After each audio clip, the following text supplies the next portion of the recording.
Helleran, thanks for coming out to the clinic. I hope you enjoyed it also. I want to point out two things to you. When you're breathing, the opposite side arm is starting to pull too soon, like right there. And see how that arm's coming straight down? So make sure when you're breathing that you keep that arm straight out in front of you, because when you pull early, you're not getting any real power from that. The second thing that you need to focus on is that you're not really getting a catch when you start your pull. All right, now as you watch here, look at where your hand's going. It's pushing the water down to the bottom and then sort of following a full circle around. And the only time that the fingertips are pointing straight down at the bottom is halfway through the pull. You can really focus on your catch in order to pull and really get a powerful pull. So what I want you to think about doing is you are extending out in front when you're not breathing, which you're doing a good job. So when you're not breathing, you're putting your arm out in front, extending.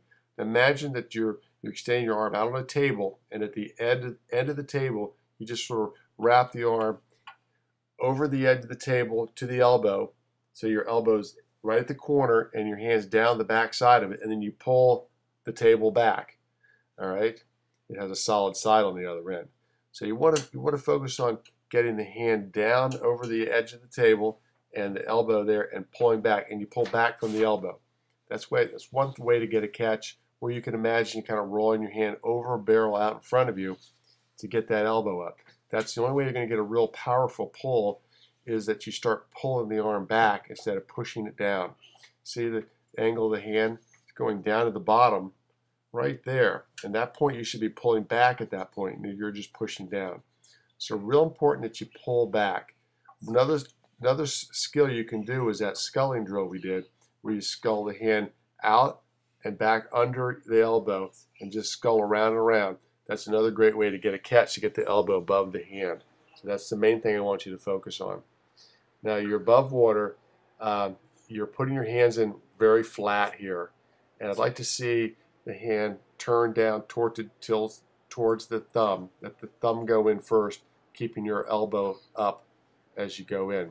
When you put your hand in flat, you tend to have your elbow turned down towards the bottom instead of turned up towards the ceiling. And as you go in, you want that elbow pointing up instead of down. All right.